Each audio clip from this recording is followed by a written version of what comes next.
Menjadi seseorang musisi yang berasal dari content creator hingga akhirnya memenangkan banyak piala termasuk AMI Awards dan baru saja merilis sebuah album.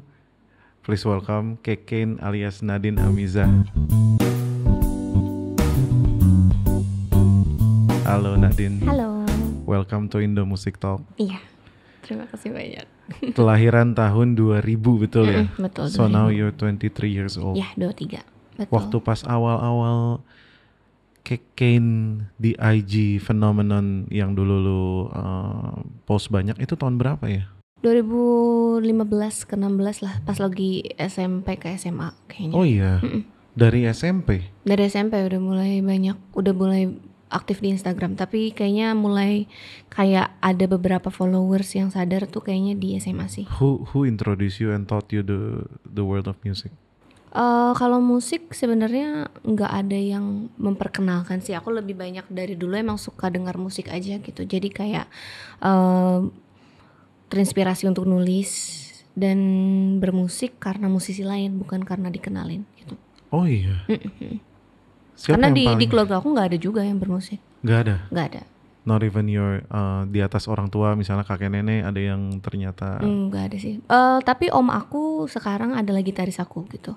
Oh iya. Iya, om aku sampai sekarang adalah gitaris aku. Dia mulai bermusik duluan, tapi pada saat itu bukan yang mengajak aku ke musik gitu. Oke. Tapi ketika tahu kamu bermusik, sini om jadi gitaris Iya aja benar, gitu. dia ngejagain aku dari awal karir sampai sekarang. Dari awal karir? Iya. Berarti dari first gig? Iya, dari lagu pertama yang aku tulis juga itu dia yang gitarin. Rumpang waktu itu. Oke. Berarti dia juga tuh yang menjadi gate untuk orang-orang di industri kayak. Betul. Terlebih orang-orang di industri di Bandung ya, karena dia emang aktifnya kan waktu itu sebagai musisi di Bandung. Makanya sekarang juga tim aku semuanya orang Bandung gitu, karena dia yang kenalin semua gitu. Tapi sekarang udah di Jakarta? Aku di Bekasi lebih tepatnya. Oh iya. Oh berarti waktu pas proses waktu SMP itu berarti di Bandung memang sudah. Enggak, aku bahkan udah di Bekasi juga. Cuma om aku emang tektokan dari Bandung aja gitu. Dia emang selalu jagain dari Bandung. Yang dia kenalin juga semuanya orang Bandung gitu. Oh wow.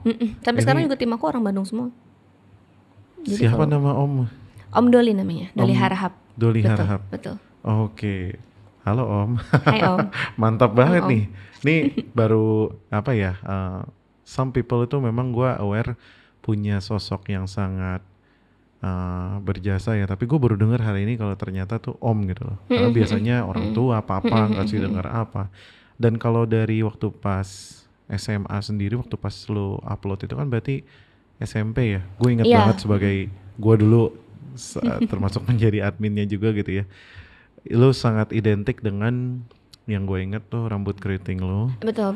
Dan biasanya lu nggak memainkan instrumen, betul. Tapi lu nyanyi dengan kayak misalnya ini selfie cam ya, terus lu kayak bisa memenuhi setengah layar gitu. Benar, cuma setengah doang. Karena zaman dulu masih nggak pede sama muka nyanyinya. Gitu. Betul. Oh itu karena nggak pede? Karena nggak pede, bukan karena pengen estetik, karena nggak pede aja sih.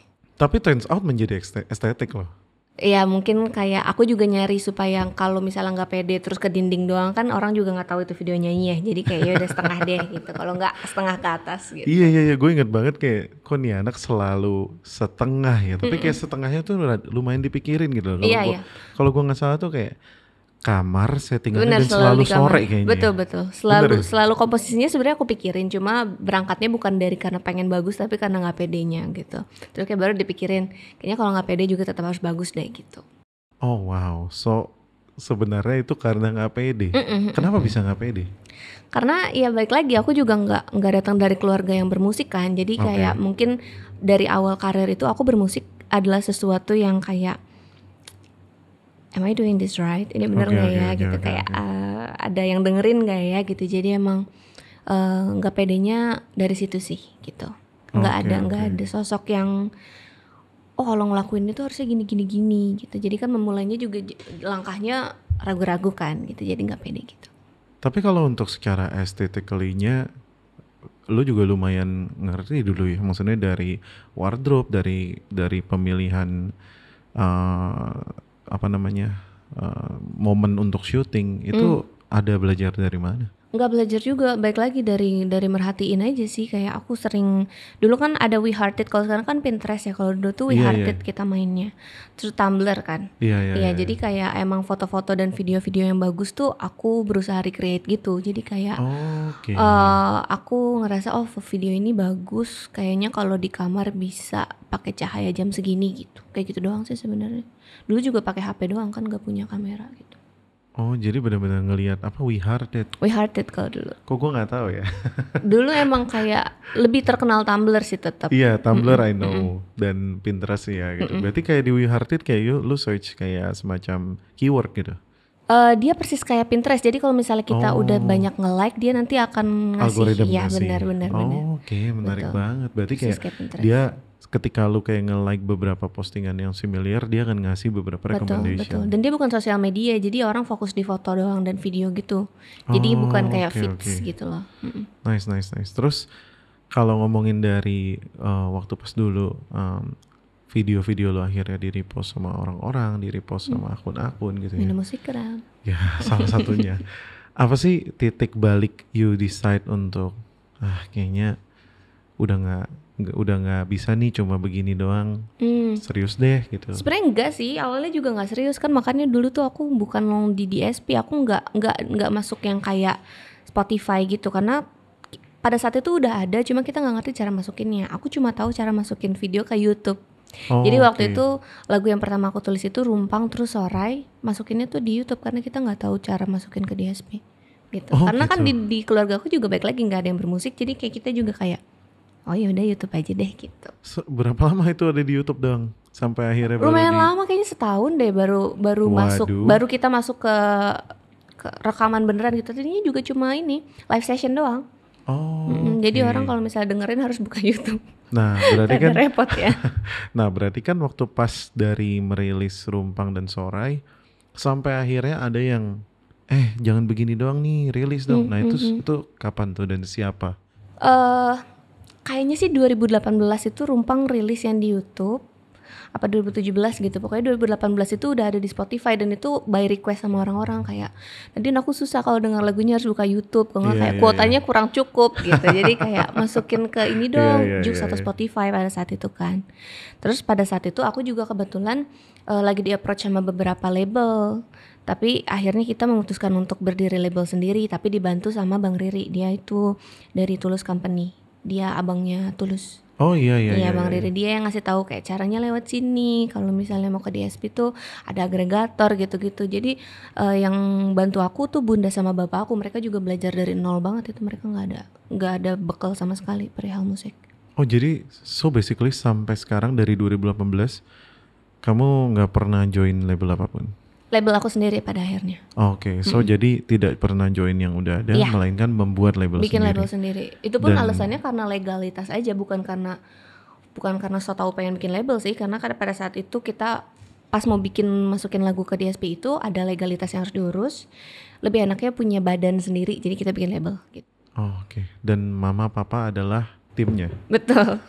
Sampai sekarang mereka sibuk. Oh wow. Jadi mama papa adalah apa jabatannya sekarang di labelmu? Kalau bapak tuh apa ya? Mereka di CEO dua-duanya. Tapi bunda ngurusin admin, bapak ngurusin teknis. Kalau misalnya kayak ke YouTube, ke klien yang berhubungan dengan rilis materi itu bapak. Kalau misalnya bunda itu yang ke klien yang off air gig gitu. Oke. Kalau untuk yang brand endorsement, kawan-kawan itu label manager aku, business manager aku, Kanya. Strukturnya udah. Pada akhirnya gitu. Anyatap betul. Pada akhirnya jadi ekosistem yang terstruktur karena tadinya cuma ngerjain bertigaan aja gitu. Dan om yang ngejagain musik. Om sekarang jadi gitu ya? Road manager aku. Gitu. Jadi dia gitaris dan road manager, betul. Berarti kalau misalnya yang nentuin rider teknis ommu. Iya, dia yang bantu untuk komunikasiin itu, tapi kita bikin bareng-bareng sih. Kalau riders. Berarti struktur papa mama menjadi struktur eksekutif dan administratif. Betul. Om menjadi road manager. Betul. Anya aja yang belum jadi keluarga ya. Betul, Anya aja kebetulan gak keluarga. Betul. Iya.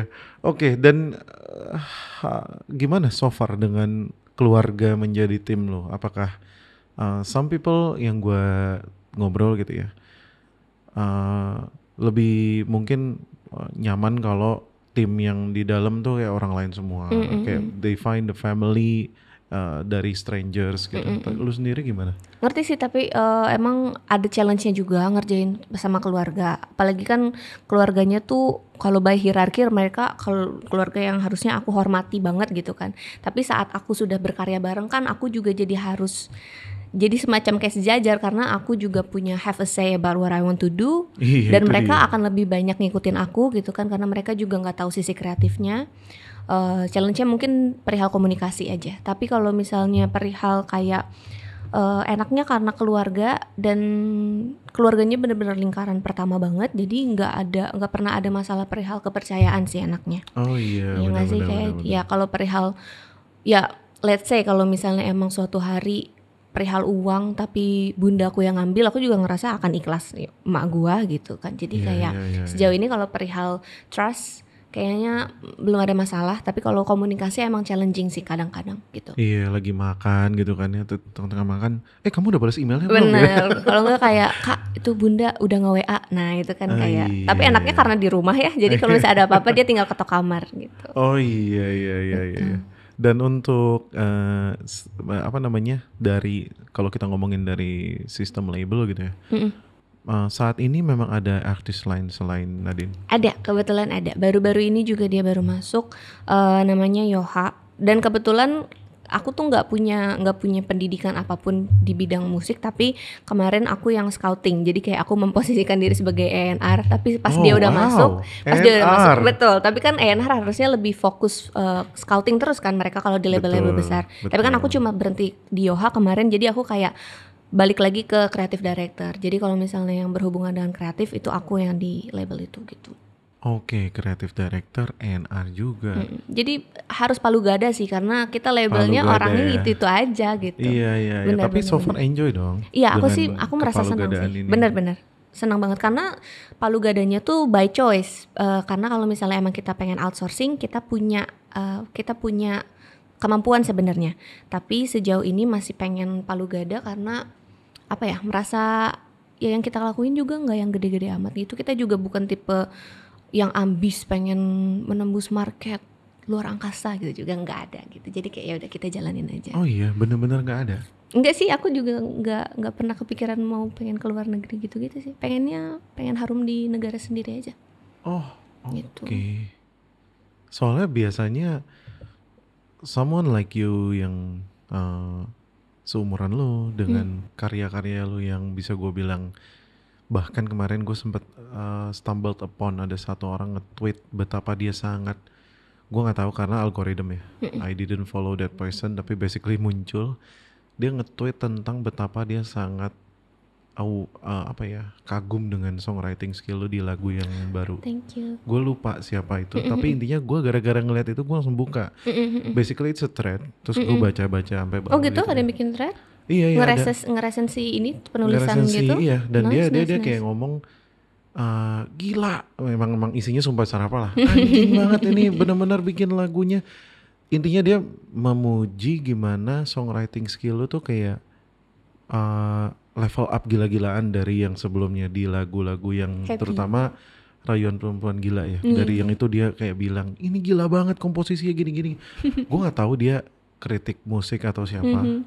Tapi yang pasti ketika gue lihat gitu ya, dan biasanya orang seperti itu punya ambisi yang wah, ya itulah tadi yang lu udah jawab sendiri ya. Ingin mau keluar negeri, mau keliling dunia, pengen. Tapi lu ternyata mau harum di negara sendiri gitu. Iya. Aku kalau misalnya, aku sering bilang kayak kalau misalnya aku pingin seperti apa, aku pengen kayak Iwan Fals, dia harum di negaranya dan kayak harumnya tuh dari Sabang sampai Merauke gitu loh. Jadi emang kayak rata. Kalau sekarang kan aku masih bisa dihitung lumayan nih, soalnya kalau misalnya di Jakarta kenceng let's say, tapi kalau misalnya ke Sumatera mungkin cuma beberapa kota besar yang tahu gitu.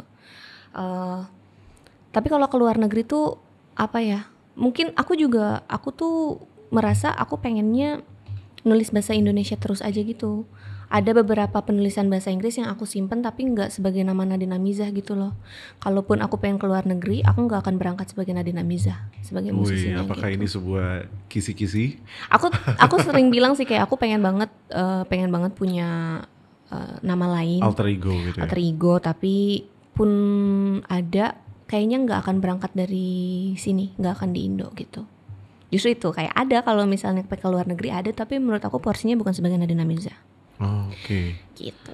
Berarti lu termasuk percaya dengan sebuah konsep alter ego gitu ya, bahwa kan beberapa musisi memang menjalankan itu ya, dan memang cukup berhasil lah. Betul. Ada yang bahkan bikin karakternya satunya lagi malah virtual gitu Oh ya. ya, betul. Nah, lu rencana akan lu juga nih atau? Aku. Tapi aku belum kepikiran sih lebih tepatnya kayak gimana. Lagunya pun bahkan masih belum ada yang selesai gitu loh. Jadi emang masih omongan jauh lah, Ya, oke. Dan untuk dari segi barusan lu ada bilang lu tuh bukan orang yang educated dari musik gitu ya. Iya, Nah, tapi enggak kalau sih. dari gue mau nanya opini gitu ya. Menurut lo ketidak-educatedan lo di musik itu sebuah nilai plus apa enggak? Apa minus? Aku menjadikan itu sebagai nilai plus karena jadinya aku berani menghantam boundaries. Kayak contohnya kemarin itu, ini selalu aku jadiin contoh sih karena aku merasa ini adalah sebuah kesuksesan tanda kutip dari aku yang gak punya bekal apapun perihal industri musik gitu ya pengetahuannya. Waktu aku mau rilis lagu Sorai itu tuh aku kan mau rilisnya tuh tepat tengah malam di waktu New Year tahun 2018 apa 19 gitu, pokoknya pergantian ke 18 atau ke 19 aku lupa. Cuma bener-bener di New Year. Aku tuh dapat advice dari banyak sekali orang yang emang di industri musik, mereka bilang jangan karena itu orang nggak akan fokus ada rilisan, apalagi orang-orang bener-bener lagi nyalain petasan, nggak akan ada yang buka DSP, nggak ada yang buka sosial media gitu kan. Tapi dalam hati aku kayak enggak lagi, gue bukan perihal teori, cuma gue ngerasa ini lagunya tepatnya rilisnya di situ. Kalau berdasarkan intuisi, aku pengennya rilisnya gitu. Jadi kayak kemarin pas rilis, tapi emang baik-baik aja. Aku merasa bahkan orang-orang sangat-sangat melihat bahwa ada lagu yang rilis di waktu petasan menyala, di waktu New Year gitu. Dan kalau by number, kalau kita ngomongin by number, aman-aman aja sih kemarin. Gitu. Oh iya. Iya, gue setuju sih. Jadi apa ya? By not knowing the series, I guess aku jadi apa ya? Gak ada jalan yang harus aku ikutin gitu loh. Betul. Jadi bikin jalan sendiri. Dan menurut gue perkembangan industri musik serta civilization in the music itself gitu ya. Menurut gue dari zaman ke zaman kayaknya selalu memang disrupt sama orang yang nggak terlalu educated gitu. Oh gitu ya. Kayaknya selalu. Make sense kayaknya banget selalu. sih. Jadi gue kebetulan gue kuliah musik. Jadi kamu kuliah apa Kak? Aku kuliah komposisi musik. Keren banget. Jadi aku belajar sejarah, organologi. Teori banget ya? Teori banget. Dan dari salah satu yang aku pelajarin itu juga adalah setiap era tuh selalu ada tukang dobrak yang mau ngubah yang udah ada. Selalu. Nice. Kayak dulu Bach nih ya, dia di era barok, musik gereja gitu, dan nggak ada dinamika yang signifikan lah, kayak pelan kencang gitu, karena instrumennya juga belum memadai waktu itu, harpsichord kan. Tiba-tiba masuk ke era klasik, Mozart yang mainnya buat kerajaan gitu. Nah mereka lebih improvisasi, basi lah musik yang kayak lu, musik fuga gitu kan. Nah tiba-tiba di setelah eranya lagi ada ya Chopin gitu ya, yang bahkan lebih sangat main bisa sampai posisinya kayak mau tidur gitu loh. Karena memang ngapain main musik cuma buat kerajaan atau buat Tuhan, musik tuh buat gua sama lu, rasa cinta gitu kan. And so on, selalu ada yang ngedisrupt gitu, selalu ada. Jadi kayaknya menurut gua ini ketika terjadi sebuah history. Iya, ketika terjadi sebuah status quo gitu ya. Musik tuh begini gitu, lu jangan rilis di tahun baru gitu kan. Itu karena mungkin ya itu kenyamanannya udah kebentuk, karena mungkin gak ada yang nyoba. Ketika lu nyoba, anjing sukses juga nih Nadine, sialan ngerilis tahun baru, mungkin setelah lu jadi tren, ada yang mau rilis juga gitu. Dan satu hal juga ketika lu ngomong ngerilis di tahun baru karena lagunya cocok dengan tahun baru, gue keinget sama satu sosok, Indra Lesmana. Dia pernah ngomong ke gue, dia ngerilis album namanya Surya Sawana, kalau nggak salah namanya itu ya, ada Suryanya dah. Jadi album itu dirilis waktu pas pertama Indra itu tinggal di Bali kalau gue nggak salah ya. Beliau yang cerita langsung ke gue gitu. I try to menceritakan ulang sebisa gue. Intinya lagu itu kalau lu denger dari matahari pertama terbit, itu dia akan sesuai sampai di track terakhir. Itu matahari tepat udah di ini udah kelihatan clear. Merinding. Keren banget. Jadi tapi kalau lu dengerin lagunya kayak ya kalau nggak dengerin ceritanya, lu nggak akan ngerasa ini lagu tentang itu gitu loh. Kayak it's just another jazz dan mungkin ambient music gitu ya. Tapi ketika lu tahu bahwa dia bikinnya karena itu, kayak oh iya lebih gitu loh. Spesial ya. Iya, dan mungkin gue juga nggak tahu, mungkin waktu pas dia rilis, dia set rilisnya di jam ininya Bali kali, mungkin jam matahari terbitnya di Bali gitu ya. Dan itu kan jarang ada orang yang rilis di jam matahari terbit nggak sih? Betul. Biasanya tuh kan jam 12.00 kan. Keren banget sih. Dan itu kayaknya yang gue perhatiin ya dari lu ngobrol. Thank you for sharing with me juga lu Mal. Gue tuh sangat berasa apa ya, dari gue sekolah gitu ya, gue belajar gitu. Ternyata memang betul ketika kita tahu, kita jadi takut kadang. Tapi ketika mungkin lu nggak tahu atau nggak dikasih tahu terlalu dalam, jadi nggak takut. Benar. Karena nggak tahu resikonya. Itu dia kayaknya, nggak tahu resikonya. Benar, afraid of the risks ya. Mantap. Betul. Dan untuk dari since dari yang Sorai itu sampai sekarang, apa sih yang lu selalu konstan lakukan untuk apa ya? Mungkin kan Nadine pasti sadar ya, kompetisi itu sekarang benar-benar literally from everywhere. Dengan yang seumuran lu, dengan yang lebih muda banyak banget sekarang. Ya, ibaratnya waktu pas dulu gue kenal lu, rasanya kayak aku paling muda dulu. Iya. 16 tahun. Waktu pas gue lihat lu di Kane di IG itu kayak lu tuh yang anjir nih anak bocah muda banget, nih, bocah yang bakal ngubah nih. Tiba-tiba lu udah gak bocah men. Lu udah 23. Dan akhirnya sekarang ada yang 16, 17 lagi yang mungkin lebih gila lagi. Betul. Apa yang selalu konstan lo lakukan untuk oke, gue harus punya ini agar bisa ini gitu. Storytelling yang selalu aku pegang adalah storytelling. Karena aku merasa menurut aku menulis lagu itu mudah, tapi mengkaitkannya ke satu sama lain lagu dan membuat storytelling itu yang sebenarnya jadi challenge sih. Dan nggak tahu ya, mungkin kalau di zaman sekarang itu paling gampang sebenarnya rilis single karena lebih gampang naikinnya ya Kak. Karena kalau misalnya single tuh kayak masuk playlist gitu kan, gampang naiknya. Tapi kalau aku merasa cerita itu lengkap saat dia menjadi sebuah kesatuan buku. Makanya aku rilisnya album lagi.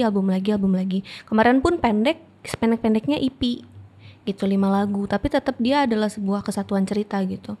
Itu sih konsistensinya di storytelling kalau menurut aku merasanya. Oke. Dan ngomongin album nih, untuk Dunia Cinta dan Kotornya, itu 3 lagu yang dirilis sebelumnya, yang Rayuan Perempuan Gila, Semua Aku Dirayakan, dan Tawa masuk ke dalam album itu. Ada di situ. Oke. Di dalam buku ini nih ceritanya nih, apa sih harapan lu untuk bisa terwujud dalam album ini? Kemarin itu aku pengen bikin album ini dan mengawali menulis album ini dengan tujuan sebenarnya pengen lebih mendalami musikalitas aku. Karena aku sempat bukan offended, cuma aku sempat ke intrigue. Waktu itu sempat ada yang bilang kayak Nadine Amiza overrated, musikalitas nihil.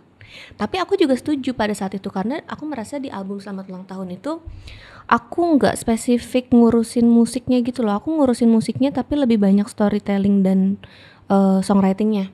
Tapi di album yang ini tuh aku ngerasa justru aku terchallenge, kayak kalau gue lebih involve lagi dalam produksi musiknya bisa jadi kayak apa gitu. Walaupun aku nggak ngerti teknis, baik lagi tadi aku juga bilang aku nggak teknis sama sekali orangnya, karena aku nggak ngerti cara pegang DAW, instrumen aja aku nggak ada megang sama sekali. Cuma kalau misalnya kamu tanya ke produser-produser yang bareng sama aku di album ini, kamu akan tahu seberapa annoyingnya aku di prosesnya, karena aku bener-bener yang kayak aku pengen ini, detail dan rewel dan ribet sih gitu. Gitu jadinya, tapi ya seperti album ini gitu, banyak idealisnya aku ada di album ini gitu.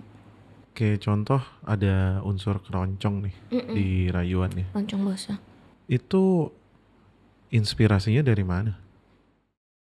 Kemarin Apakah tuh lagi dengerin banyak keroncong, habis Kemarin itu tuh aku aku lupa lagi nama musisinya. Ada satu musisi yang aku kemarin gini, maaf aku minta tolong dong.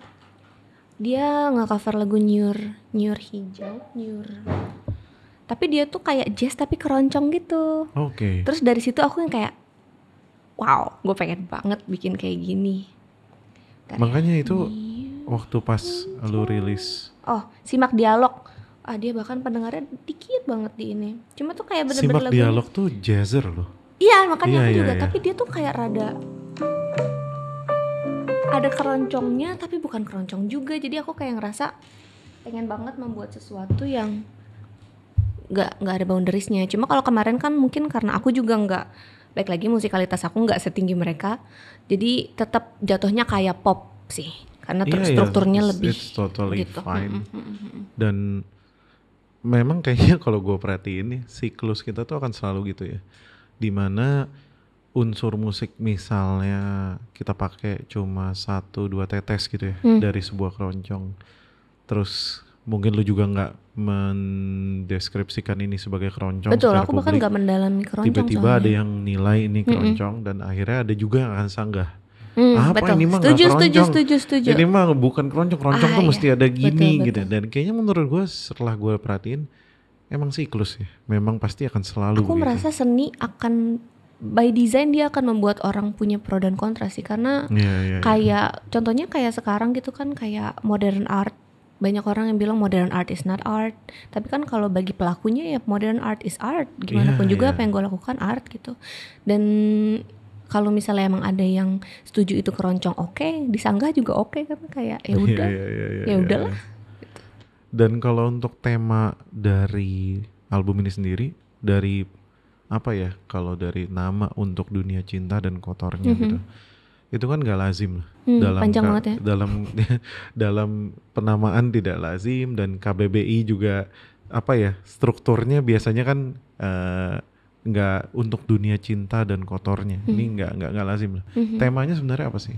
What do you wanna say in this? Dia tuh sebenarnya satu album yang menceritakan tentang 3 fase gitu. Jadi fase yang paling ujungnya tuh sebenarnya adalah menemukan cinta untuk diri sendiri. Tapi kan cinta untuk diri sendiri itu klise ya. Kalau menurut aku merasanya klise karena dia terus diomongin gitu, self love. Tapi proses yang paling di highlightnya itu adalah menemukan cinta dari orang lain gitu. Jadi kalau misalnya aku justru pengen ngenyanggah perkataan bahwa you have to love yourself first before loving someone else. Nah, aku merasa aku menemukan cinta untuk diri sendiri itu justru dari belajar untuk mencintai orang lain gitu. Tapi sebelum mencintai orang lain itu ada fase yang paling gelapnya yang di awal. Ada lagu Jangan Ditelan itu contohnya. Itu adalah fase-fase dimana aku benar-benar merasa bahwa aku itu tidak pantas dicintainya gitu. RPG masuk ke dalam fase yang itu. Gitu, walaupun dia terdengarnya kayak lagunya centil, ringan, tapi sebenarnya dia ada di fase yang paling gelapnya di album itu sebenarnya. Gitu. Oke. Jadi ada 3 fase, dan memang kalau dari urutan yang sudah lo susun, lo berharap orang mendengarkan secara urutan. Pengennya sih gitu, berharapnya sih gitu. Jadi memang dari tidak merasa layak dicintai, betul. Belajar mencinta hingga akhirnya mencintai diri sendiri. Betul.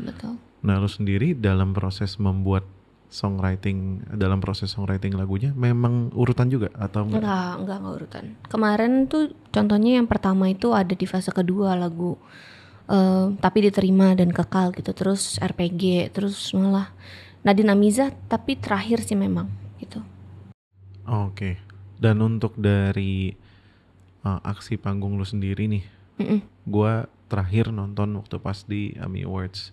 Yang lo di tiang-tiang duduk gitu. Oh iya benar. Nah tapi kalau dari gue perhatiin dari beberapa panggung juga lo cukup memberikan inkorporasi kreatif gitu ya. Sebagai creative director, seberapa bawel lo sih kalau dari 1 sampai 10? Bawel banget sampai 100 dari 10. 100 dari 10 kayaknya. Contohnya kayak kemarin, tapi menurut aku it's bound to happen karena aku anaknya juga banyak pengen gitu. Jadi emang bound to happen untuk menjadi annoying dan ribet. Karena kemarin itu contohnya kayak pas lagi konser. Itu aku serahin kreatifnya barengan sama Sal.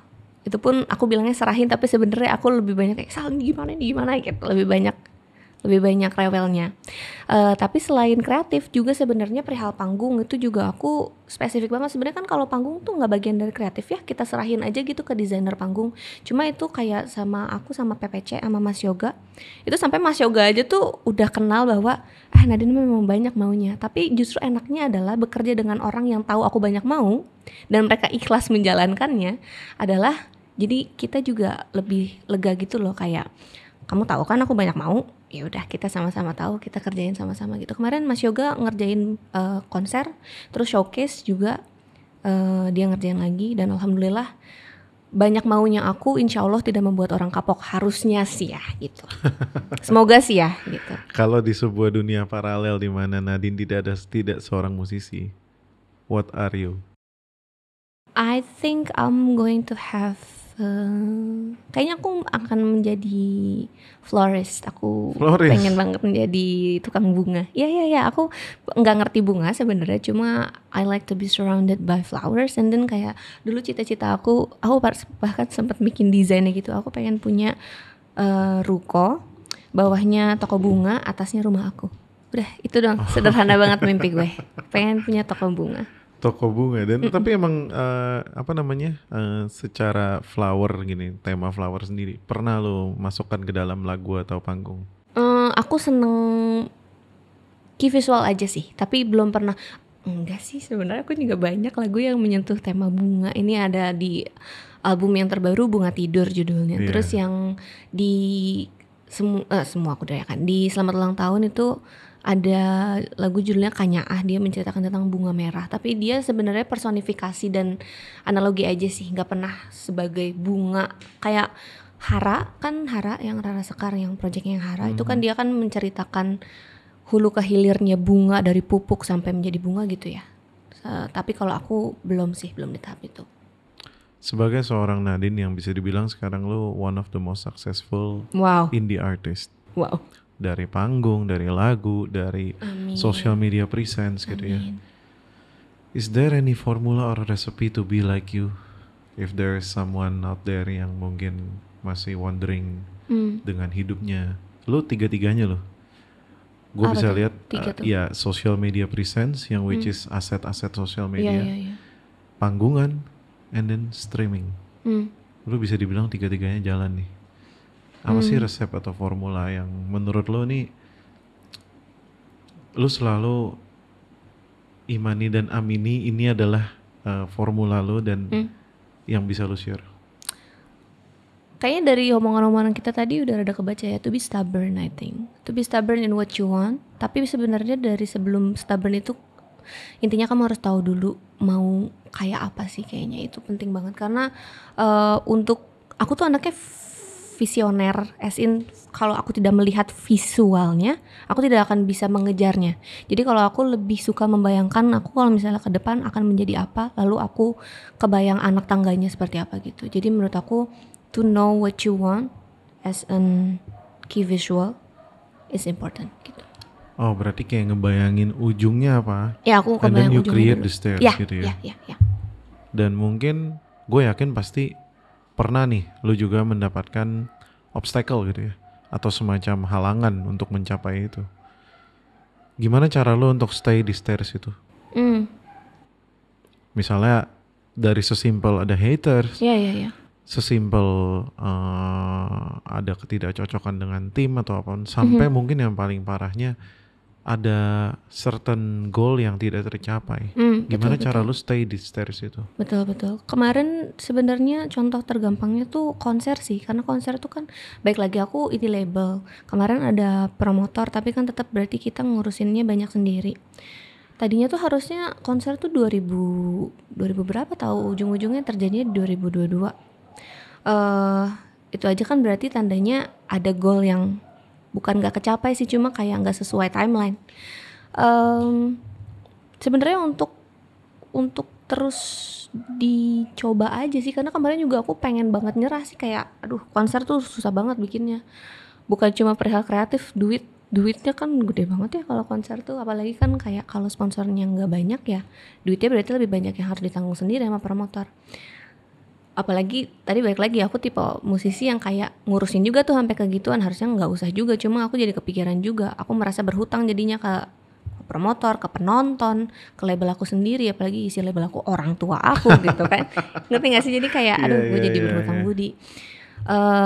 Tapi dengan aku tetap mengusahakan, dan mengusahakannya juga dibantu dengan banyak sekali orang-orang yang baik hati. Alhamdulillah jalan aja gitu. Oke. Gitu. I think to be stubborn, tapi at the same time untuk legowo kalau misalnya nggak sesuai dengan apa yang kamu mau, tapi tetap diusahain gitu. Ya. Gue dari tadi ngobrol sama lu ya, gue bisa ngerasa you're not just an artist, tapi lu juga seorang entrepreneur gitu. Wow. Yang dimana apa sih ciri khas entrepreneur nomor 1? Stubborn. Karena kalau nggak stubborn, kita nggak bisa nih pakai gadget-gadget yang kita pakai sekarang gitu kan. Kita nggak bisa pakai search engine Google gitu ya. Kita nggak bisa pakai apa, waktu kalau dulu Apple nggak stubborn, handphone kita tetap ada keyboardnya gitu. Jadi kayaknya stubborn gitu. Dan gue ngelihat you always think about other things beside the music gitu loh. Kayak tadi lu bilang mikirin dari visualnya, mikirin dari lu merasa ada utang dengan promotor, bahwa menurut lu nih, mungkin last question for me ya, menurut lu penting gak sih untuk seorang musisi, whether indie atau tergabung dalam label, untuk bisa mengerti entrepreneurship? Karena gue ngelihat masih banyak sekali topik yang masih membicarakan udah musisi tuh fokus aja di artistry, ya, lu nggak usah pikirin nanti biar orang lain yang ngurus. Tapi gue ngeliat lu, dan mungkin kayak tadi lu bilang Tulus gitu ya, kayaknya mereka nih beberapa orang yang justru switching side as musician and also entrepreneurship. Karena kalau enggak mereka mungkin nggak bisa start up their label. Yang aku tahu yang sekarang aku melihatnya posisinya seperti itu selain Tulus, Hindia juga sih, Baskara ya. Aku sangat-sangat respect sama dia sebagai musisi dan entrepreneur. Tapi balik lagi, saat aku menjalankan yang tadi semua aku urusin itu, aku tidak melihat itu sebagai bisnis. Jadi kalau misalnya dibilang itu adalah bagian dari musik aku tetap merasa itu adalah bagian dari musik aku. Dan kalau misalnya emang dibilang udah musisi mah fokusnya ke musik aja, ya maaf aja, musik bagi aku bagiannya gak cuma lagu sampai produce, tapi sampai ekosistemnya, sampai anak-anak kru gua makan atau enggaknya gitu sih. Jadi kalau misalnya dibilang penting atau enggak, tergantung lo mau ribet atau enggak sih, karena itu ribet.